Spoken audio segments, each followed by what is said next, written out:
कैसे पढ़ाया जिन्नात को कलेमा, जिनको कलमा कैसे पढ़ाया। कुर्बान क्या एहसानात है हमारे बुजुर्गों की। हम अपने बुजुर्गों की अल्लाह अकबर वो कदर नहीं करते जो हमें करना चाहिए। उन्होंने दीन की जो खिदमत की, उसके लिए जो मुश्किलें उठाई, मुसीबतें उठाई, उस पर हमारी कोई तवज्जो नहीं।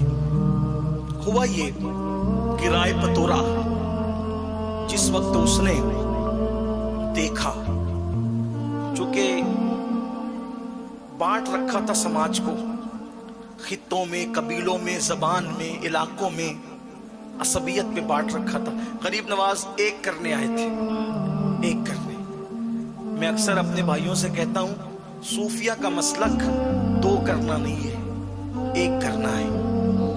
ठीक जैसा कि वो बहुत मशहूर वाकया है कि बाबा फरीदुद्दीन गंज शक्कर का मुरीद लोहार था, तोहफे में कैंची लेकर आया तो बाबा फरीद ने फरमाया, बाबा हम सूफी लोग हैं, कैंची क्यों लाए हो?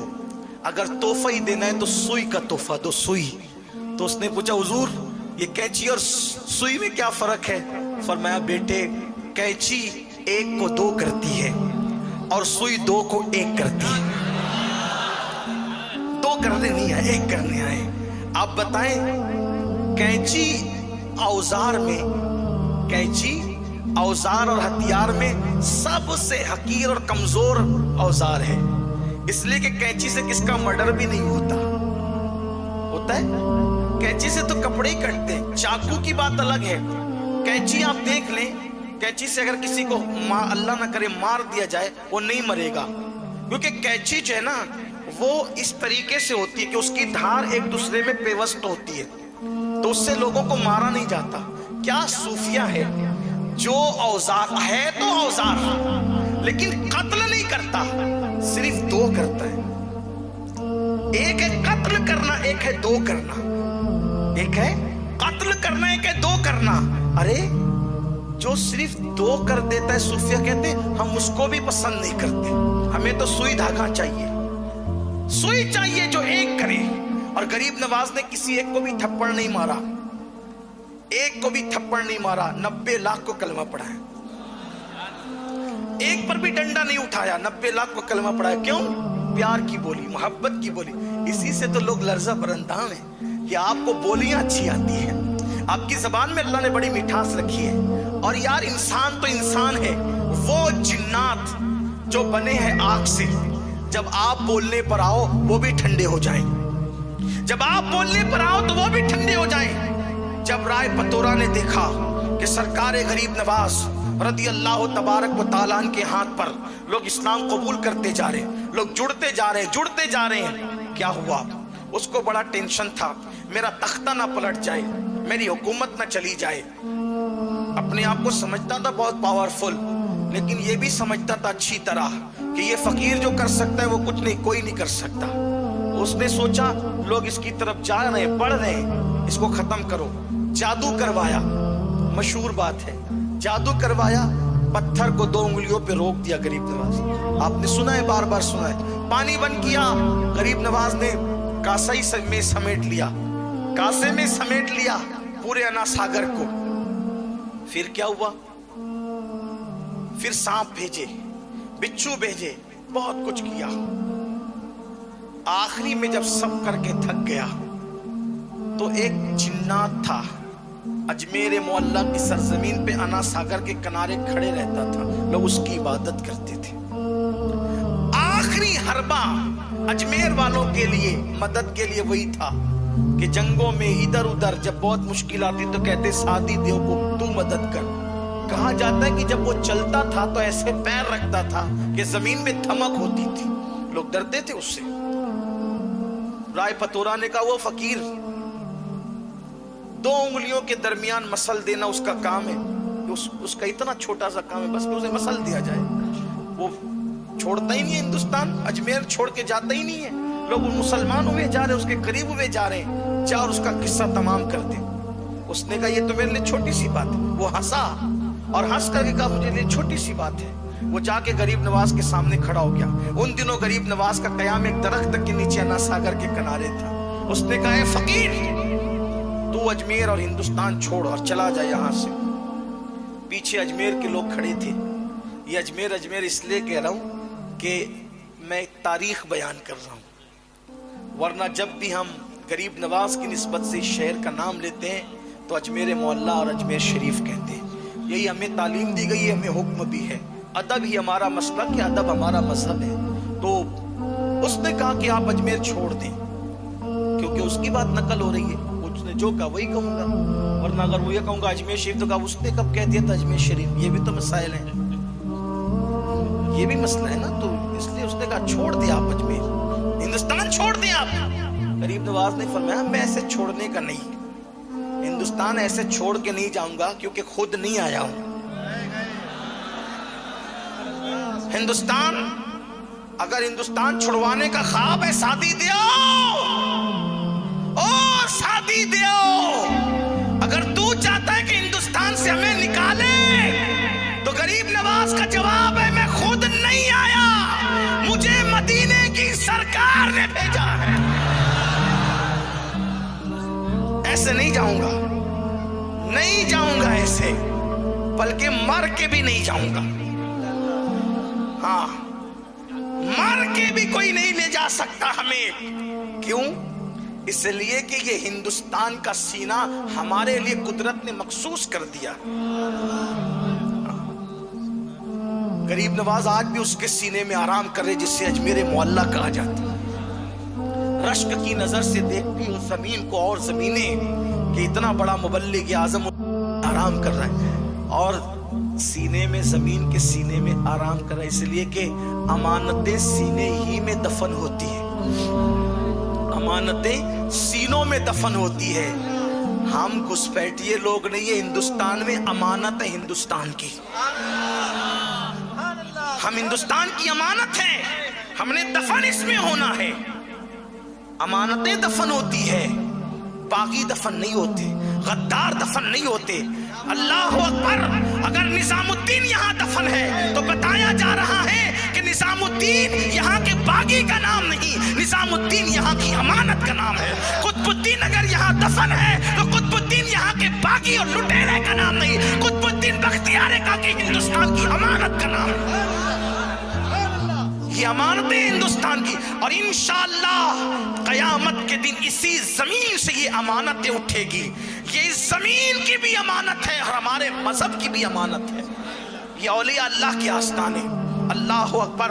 तो सरकार सुल्तानुल हिंद गरीब नवाज कि मैं ऐसे नहीं जाऊंगा, तेरे कहने से नहीं। का फिर मरने के लिए तैयार हो जा, धमकी दे रहा है, मार डालेंगे तुम्हें। गरीब नवाज ने ठीक है, हमारा ईमान है मुसलमानों का, अगर अल्लाह ने मौत लिखी है तो तेरे मारे बगैर भी हम मरेंगे।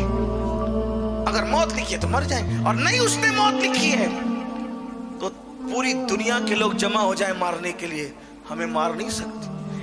जिंदगी और मौत का फलसफा यही है, पूरी दुनिया किसी को मारने के लिए जमा हो जाए और अल्लाह ने मौत नहीं लिखी है, नहीं मार सकते। तारीख भरी पड़ी है, तारीख। नमरूद मारना चाहता था इब्राहिम अलैहिस्सलाम को, पूरी नमरूदी पार्टी जमा थी, आग में डाल दिया, मार सके। फिरौन मारना चाहता था मूसा अलैहिस्सलाम को, अल्लाह ने उसके घर में परवरिश करवाई। देखो तो सही, लेकिन कोई बने तो सही मुसलमान, कोई आए तो सही इस्लाम की तरफ, कोई आए तो सही कुरान की तरफ, कोई आए तो सही मजहब की तरफ, कोई आए तो सही मसलक की तरफ। अल्लाह अकबर। वो यकीन पुख्ता करो, जिस दिन मुसलमानों अपना यकीन अल्लाह पर पुख्ता हो गया, उस दिन मारने वाले पालने पर मजबूर होंगे, लेकिन हमें अपना यकीन पुख्ता करना होगा। सरकार गरीब नवाज ने फरमाया तू नहीं मार सकता मुझे, मेरे अल्लाह ने अगर मेरी मौत नहीं लिखी तो तू नहीं मार सकता मुझे। और फिर आपने उस पर एक हमला खुद किया। फरमाया क्यों नुकसान उठाता है, नुकसान क्यों उठाता है? तू भी कलमा पढ़ मुसलमान हो, फायदे में रहेगा, तेरी मुराद पूरी होगी, तेरी तमन्ना पूरी होगी। पीछे लोग खड़े थे, अब अगर जो लोगों का खुदा बन के खड़ा हो और कोई उसको कहे कि तेरी भी मुराद पूरी होगी, जो लोगों की मुरादें जो है वो बातें करता है पूरी करने की, अगर उसकी मुराद की बात की जाए तो उसको शर्मिंदगी नहीं होगी। उसने कहा मेरी क्या मुराद हो सकती है? फरमाया बताऊं?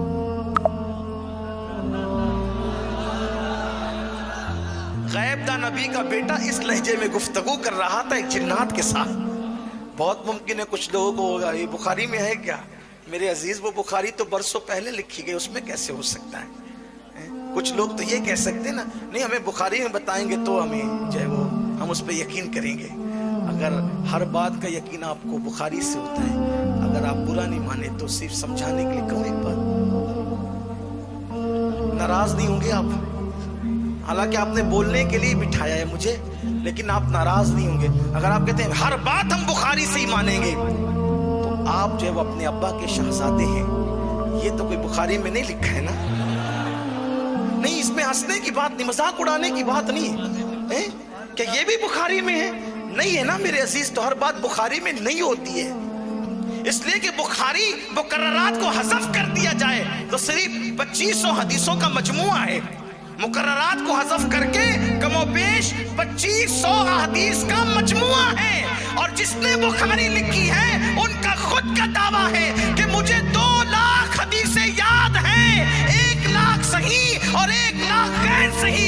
उसमें से मैंने सिर्फ इतनी हदीसें लिखी है। अब बताओ, अगर जो सही हदीसें थी उसमें ही से 2500 लिखी गई तो 97,500 हदीसें खुद इमाम बुखारी के अकीदे में सही थी, लेकिन वो गई कहां? वो कहां गई? अगर आप बुखारी, मुस्लिम, तिरमिजी और इब्ने माजा पर ही इस्लाम को मुक़य्यद कर देंगे तो फिर मैं आपसे सवाल करूंगा कि आपने बुखारी का कलमा पढ़ा है या मोहम्मदुर रसूलुल्लाह का कलमा पढ़ा है? वल्लाह बुखारी हमारे सराखों पर है, लेकिन हम सुन्नियों का अकीदा ये, हमें किताब से क्या लेना। हम तो ईमान लाए आमिना के लाल पर। मेरे नबी का फरमान अगर दीवार पे लिखा मिल जाए तो हम उसका भी एहतराम करते हैं। हम किताब नहीं देखते, हम नबी का फरमान देखते हैं। और बुखारी का एहतराम इसलिए करते हैं कि उसमें सबसे ज्यादा सही अहादीस मौजूद है। असहुल कुतुब बादा किताबिल्लाह, उसको इसलिए मानते हैं। लेकिन आप अगर ये कहें कि सारा दीन सिमट कर बुखारी में आ जाए तो ये बात अच्छी नहीं है। आपको ऐसी बात नहीं करना चाहिए। लेकिन मैंने जो बात की वो आपकी इजाजत से कही, आपको बुरा भी नहीं मानना चाहिए कि जो बात मैंने की समझाने के लिए कही है। आप इस तरह की बात नहीं, ये चीज आप बुखारी में, ये चीज आप बुखारी में। बल्कि अभी रजब शरीफ का महीना शुरू है ना, आज 7वीं शब लग गई है, अभी कुंडों की न्याज का मामला होगा और लोग कहेंगे बुखारी में है इसका जिक्र। ये बात है, कुंडों की न्याज का जिक्र भी आपको बुखारी में चाहिए। मेरे अजीज ऐसी बात मत करो। कुंडों की न्याज है, मुस्तहब अमल है, इसाले सवाब है। और इसाले सवाब के लिए और मुस्तहब अमल के लिए या नफिल अमल के लिए किसी सबूत की जरूरत नहीं होती। देखो एक बात आपसे कहता हूँ, बात जब वो तफसीली हो रही है लेकिन बात समेटने लगा हूँ, समेट भी रहा हूँ देर से, लेकिन आप सुनना चाहते हैं तो इख्तिसार के साथ इसको कहूँ। देखिए, अगर कुछ लोगों का ये ख्याल होता है ना, अंगूठे चूमना कहां से साबित है? एक चीज, कुंडे की न्याज कहां से साबित? चादर चढ़ाना कहां से साबित? मजार पे जाना कहां से साबित? एक बात आपको ये बताऊं, साबित के लिए दलील नहीं चाहिए। तवज्जो आपकी, किसी चीज के साबित होने के लिए, करने के लिए, किसी काम के करने के लिए दलील की जरूरत नहीं है। वरना आपको हर काम के लिए दलील चाहिए। फिर कुर्सी पे बैठने के लिए क्या दलील है? माइक हाथ में लेके तकरीर करने के लिए क्या दलील है? छठी के दिन गरीब नवाज के उन्वान पे तकरीर करने के लिए क्या दलील? यानी आप दलील दलील दलील दलील के अंदर इस कदर उलझ जाएंगे कि आप असल दीन की मारिफत से महरूम हो जाएंगे। तो किसी काम के करने के लिए दलील नहीं चाहिए। जैसे एक समझाने के लिए कहता हूं, मुझे स्कूल जाना है, तो इसके लिए कौन सी इजाजत दी आपके अब्बा ने? दौरे के लिए जाना है, कौन सी इजाजत दी? बात इजाजत की नहीं है। दीन ये कहता है किसी के किसी काम करने के लिए दलील नहीं चाहिए, इजाजत नहीं चाहिए। अगर दलील की जरूरत होती है तो किसी काम के मना होने के लिए, किसी काम के लिए मना होने के लिए दलील चाहिए, इजाजत के लिए दलील नहीं चाहिए। एक छोटी सी बात, आपने मुझे दावत दी नहीं आपने, लेकिन बता रहा हूं मिसाल के तौर पे, वरना कहीं आप ये ना सोचें कि भाई हमने दावत तो दी नहीं, आप जबरदस्ती के मेहमान क्यों बनते हैं। लेकिन समझाने के लिए आपने मुझे दावत दी। अब दावत देने के बाद आप मुझसे कहेंगे कि सैयद साहब ये बताएं आपको क्या क्या पसंद है, उसकी फेरिस्त दो। आपको तवज्जो आपकी, आपको क्या क्या पसंद है उसकी फेरिस्त दो। कितनी फेरिस्त बनेगी? जयपुर से आकर जाने का वक्त हो जाएगा, लेकिन दावत का वक्त नहीं आ पाएगा। ये पसंद, ये पसंद, ये पसंद, ये पसंद, कितना टाइम जाएगा। अब आपको पकाना क्या है? अक्लमंदी ये तकाजा करती है आप ये पूछें आपको किस चीज से परहेज है। अक्लमंदी का तकाजा क्या है? आपको किस चीज, क्या आप नहीं खाते? मैंने बता दिया ये 3 चीजों से मुझे परहेज है, नहीं खाता। तो 3 चीजों के अलावा अब आपको क्या पता चला? 3 नहीं पकाना, बाकी जो चाहे। सही, यही है ना तरीका। बात समझ में आती है? तो अब अल्लाह को क्या पसंद है, इसको कहते हैं जायज, और क्या नापसंद है उसको क्या कहते हैं? नाजायज। तो पसंद की फेरिस्त बनाना मुश्किल है।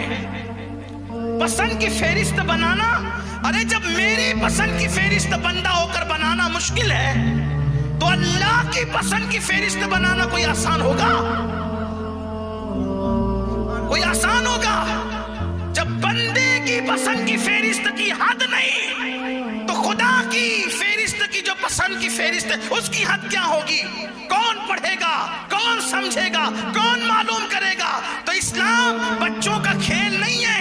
मेज पर बैठकर 4 लोगों ने इस्लाम गढ़ा नहीं है। तरीका ये है कि ये पूछा जाए आप किन चीजों को नापसंद करते हैं, उसके अलावा हम समझ जाएंगे कि ये सब आपको पसंद है। किस कलर को नापसंद करते हैं समझ जाएंगे, इसके अलावा सब कलर पसंद है। किस मशरूब को नापसंद करते हैं समझ जाएंगे, इसके अलावा सारे मशरूब पसंद है। किस शहर को नापसंद करते हैं समझ जाएंगे, इसके अलावा सारे शहर पसंद है। बिला तमसील, बिला तमसील अल्लाह की पसंद को जायज कहते हैं, अल्लाह की नापसंद को नाजायज कहते हैं। तो अल्लाह ने अपनी पसंद की फेरिस्त नहीं उतारी, बल्कि अल्लाह ने बता दिया ये मुझे नापसंद है, तो अल्लाह ने नाजायज की फेरिस्त बयान कर दी। अब आपको भी एक पता करना है कि जायज है कि नाजायज। तो जायज की फेरिस्त में मत ढूंढा करो, नाजायज की फेरिस्त में ढूंढा करो। जो नाजायज की फेरिस्त में है बस वही नाजायज है, उसके अलावा जो है वो सब जायज है। जो है वो सब जायज है। अंगूठा चूमना चाहे, क्योंकि नाजायज की फेरिस्त में नहीं है। अगर है मुझे बताओ, मैं जिम्मेदारी लेता हूं सुन्नियों की तरफ से, छोटा हूं, बहुत छोटा हूं सुन्नियों का। पूरी सुन्नियत से अंगूठे चूमना नहीं बंद करवा दिया तो फिर कहना, लेकिन शर्त एक है, नाजायज की फेरिस्त में दिखा दो। लेकिन मुझे यकीन है, ये यकीन है 500 मर्तबा मर के जिंदा हो जाओगे, फिर भी नाजायज की फेरिस्त में अंगूठे चूमने का जिक्र नहीं दिखा सकते। अब हमें यह करना होगा कि अल्लाह ने किन चीजों को, बल्कि हुजूर अलैहिस्सलाम की हदीस है, जो जायज है वो जायज है, जो नाजायज है वो नाजायज। जिस बारे में कुरान चुप हो उसके मुतालिक तुम कलाम ना करा करो, कुरेदा ना करो, कुरेदने की इजाजत नहीं है। बात दूर निकली, लेकिन बात आपके समझ में आ तो गई होगी ना। अब लोगों को चाहिए करने का सबूत नहीं, मना का सबूत ढूंढो। मना है तो ठीक है, ले आओ, अच्छी बात है। तो सरकारे गरीब नवाज, सरकारे गरीब नवाज रदी अल्लाह ताला ने फरमाया, शादी दे आओ, तेरी मुराद पूरी होगी। तेरी भी मुराद, कलमा पढ़, तेरी मुराद पूरी होगी। कलमा पढ़ने वालों की मुराद पूरी होती है। आपसे भी कहता हूं, अगर मुराद पूरी करना चाहते हो तो कलमा शरीफ ज्यादा पढ़ा करो, कलमे का विर्द किया करो, मुरादें पूरी होती है। कहा तेरी मुराद भी पूरी होगी, कलमा पढ़। उसने कहा मेरी क्या मुराद हो सकती है? फरमाया सुन, बताऊं तुझे क्या है? कहा सुन, एक मूरत है, एक मूरत है, पत्थर की मूरत, जो बहुत सलीके से तराशी है संग तराश ने, और उसको देखकर तू उस पर शैदा और फिदा है। दिन भर यहाँ खड़ा रहता है और जब लोग सो जाते हैं तो रात को जा करके उस बुत खाने में उस मूर्ति के पैरों के पास बैठ कर कहता है, मुझसे बात तो कर, मुझसे बात तो कर, मुझसे कलाम तो कर, मुझसे बात तो कर, मुझसे कलाम तो कर। रोता रहता है लेकिन वो तुझसे कलाम नहीं करती। तेरी ये मुराद पूरी होगी अगर तूने कलेमा पढ़ा, अगर तूने कलेमा पढ़ा तेरी मुराद पूरी होगी। सीरतुन नबी का ये पहलू, जिन्नात को कलमा पढ़ाने वाला मेरे गरीब नवाज की जिंदगी में किस शान से आया है। अल्लाह अकबर फरमाया कलेमा पढ़, उसने कलेमा पढ़ा कि इसलिए कि मोहब्बत क्या ना करवाए। अब तो वो सारे भक्तों को छोड़कर ये खुद भक्त हुआ और इसने कहा कि कलमा पढ़ा, कलमा पढ़े। मैं कहा हुजूर अब उससे जरा बात करवा दे, चले चले और बात करवा दे। फरमाया तू खुद जा। रोज जाता था, हमारे बगैर जाता था, आज हमारे कहने पे जा। सुभान अल्लाह। ताकि पता चले मुहम्मदुर रसूलुल्लाह के गुलामों के कहने की शान का आलम क्या है, उनकी बोली की शान का आलम क्या है। जब गुलामों का ये आलम है तो सैयदुल अंबिया का आलम क्या होगा। जब उनके गदा भर देते हैं शाहाने जमाना की झोली, मुहताज का जब ये आलम है, मुख्तार का आलम क्या होगा। का जा और जाकर उसका हाथ पकड़कर कहना, चल तुझे मोइनुद्दीन बुलाते हैं। जाकर कहना, चल तुझे मोइनुद्दीन बुलाते हैं। हाथ पकड़कर कहा, चल तुझे मोइनुद्दीन बुलाते हैं। वो हकीकत में चलना शुरू कर देते। हुजूर गरीब नवाज उसका निकाह उसके साथ कहते हैं। वो कहता है हुजूर मैं आज बहुत खुश हूँ, शाद हूँ मैं आज। फरमाया हम नाम बदलते तेरा, तू हमेशा शाद रहेगा। तू शादी था अब तक, अब तू हो गया शादी। शादी करके तू शादी हो गया, तेरा नाम अब तू शादी है। तू हमेशा शाद रहेगा, शाद शाद रहेगा, यानी तू आबाद रहेगा, खुश रहेगा। इस तरह उसको कलेमा पढ़ाया, उसको खुशियां अता की। ये गरीब नवाज है। सैयद अमीन आपका अदना